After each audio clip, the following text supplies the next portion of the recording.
This is the best day trip itinerary to Big Sur.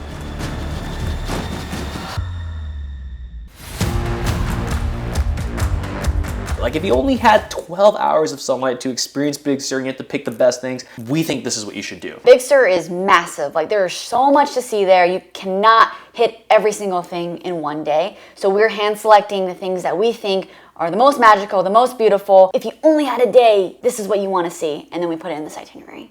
So to preface this whole trip, we started from the north and we went to the south. And I will say after doing it, this is the best way to do that because parking is really easy going down south. Like all the easy parking is on the shoreline side. Like if you're going up north, good luck. A lot of U-turns. So our first location, Point Lobos Natural Reserve. So you can spend $10 a flat rate for all day parking and you can spend the whole day here. So if you don't control yourself, the rest of this itinerary is gone. But it's absolutely beautiful in there. No dogs, no drones, just you and nature and your handheld camera. But you get the best of both worlds. You get the forest, you get greenery, you get ocean, you get cool rock formations, and lots of trails. I highly recommend you don't do too many hikes. If you see a new location, drive your car. Every time there's a new trail, there's like a parking spot right there. Versus if you park your car at one spot, you could literally walk 3 miles to start a trail. That's another 3 miles, and then it's like a whole whopping 6 miles by the time you get back to your car. Like that's how the whole day is going to be gone. Yeah, we'll leave some of our favorite trails in the description, but there are ones that are maybe like less than a mile, a little over a mile. Those are ones that you probably want to hit on this one-day trip, and then you can save the big 8-mile, 15-mile ones for one day in this park. So our second location, Bixby Creek Bridge. We see pictures all over the internet on this one to like, is it as iconic as we think it is? So we really definitely wanted to stop by. And we got really lucky. There's not that much parking. There's 2 lots. And when you're coming from the north down, there's not that many spots. There's, I don't know, like 10 or something. This location is more so like a scenic spot where like there's not much to do. Like you're not gonna be hiking down a cliff or anything like that. You're kind of viewing the bridge. Yeah, that's a little scary. I know. I'm like, yeah. I'm walking like this, and I'm like, I don't know, man. But look at the view. That's insane. But not for the faint of heart. But if you're ready to like walk across it, there's actually a bench on the bridge. There's 2 benches. There's one on the further side. I didn't walk that far because I'm lazy. But I walked to the first one, and that spot is super sick. Definitely not for the faint of heart, because if you look over that, damn, that's scary. My legs were quivering. I could not join him. I'm so scared. Wow. What a view. I can see why they said it's not for the faint of heart. That's pretty far. Man, if you look down, it's scary. But if you just look forward and you stay seated, it's like, cool, it's a bench.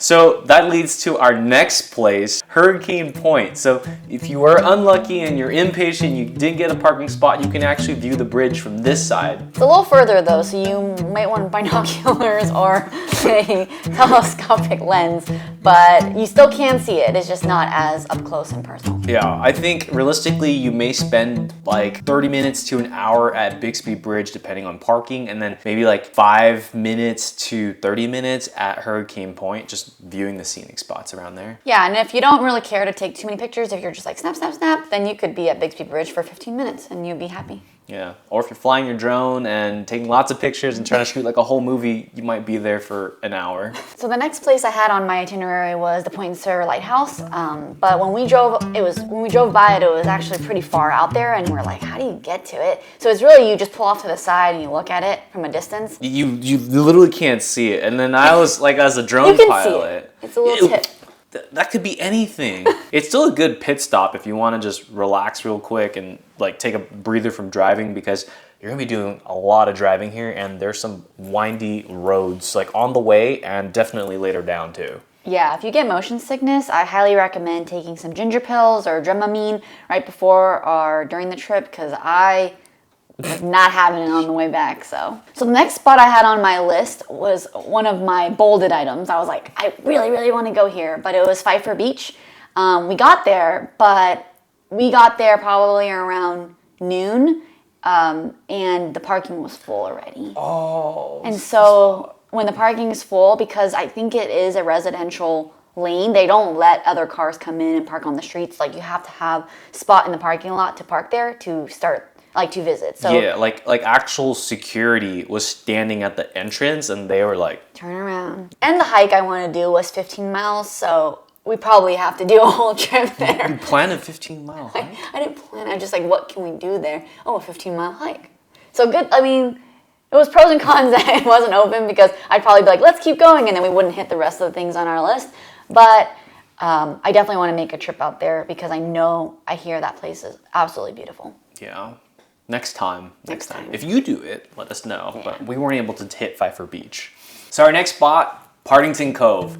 This one parking was a little bit tricky because a lot of people were parked up here. Like if you're looking for things to do on this road trip, this one's nice because there's like a mini hike there, which we didn't do. It was like a mile, but it looked pretty steep. Yeah, but I can tell you from this footage though, it looks worth it because it doesn't look like it's going to take long. I'm going to estimate if you're power walking, maybe half an hour, and if you're just going to go leisurely, maybe about a whole hour. But it looks like it loops down there, and then at the edge of the end of that hike, you actually overlook the cliff. There's probably a way to get down there too. That's probably going to extend your time a lot, but it doesn't look like too many people did that. They just went down the cliff and then right back up, and it's a nice break from driving for sure.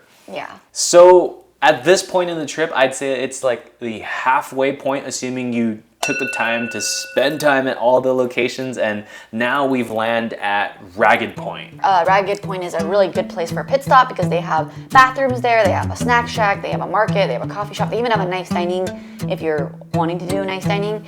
But there they have a nature hike or nature trail, and they even have a sign that's like, beware, take at your own risk. So we're like, how dangerous could this be? If you look down, it's pretty intense. Like it's the lady in red. Oh my god! Like so, if you're looking down at the trail, it starts with some stairs, right? It feels nice, and all of a sudden the stairs get steep. Like the ones where it's like uneven, and you're doing like a lunge all the way down, and then all of a sudden there's no more stairs, and there's just like a trail, and then the trail starts becoming unpaved, and then this lady, she's wearing bright red. That's how we saw her. She was like on her back on all fours going down, she was and like scooting with on her butt, and I don't think it's paved at all anywhere. It's just stairs to dirt, but it just gets narrow and it's just windy, and you get to the coast at the very bottom, and it's probably beautiful, but we stuck to just the stairs, and it was a good enough view for us. I mean, no, the view is absolutely beautiful. Like I'm not taking anything away from the stairs. I thought it was perfect. Moving on towards the end of our itinerary, Elephant Seal Rookery. Ooh, Rookery. It's W-O-O. How do you pronounce that? Rookery, then. Rookery? Anyways, so the Elephant Seal Rookery. I was really excited for this. Look at that. Because I was like, okay, we want to see some type of animal on this trip, I think, and we've never seen elephant seals before, so I was like, how different are they? I didn't Google it to give myself spoilers. So we got there, lots of parking. So it was pretty packed when we went, but we found parking really easily, and it's a pretty large lot. But we were like, where is everything? Because you see the whole coast. And I just saw a bunch of white dots at the end, and I was like, white? I didn't think seals were white. And the more we get over there, I realized those are just birds.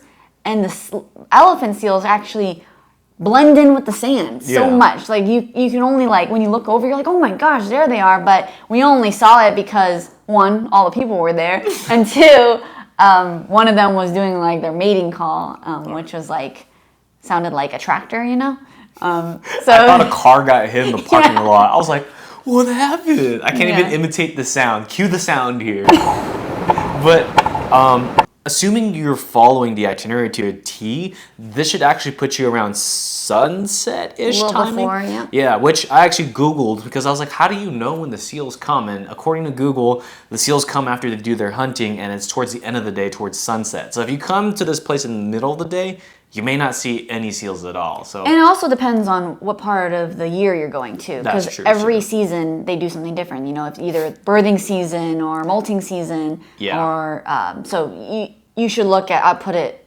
here. So moving to our next location after this, we went to, was it Hearst Castle? We tried. Oh, Yeah, so I was dumb. I didn't look up Icarus Castle was closed on the day I went, which was Christmas. So obviously when we got there, the gates were closed.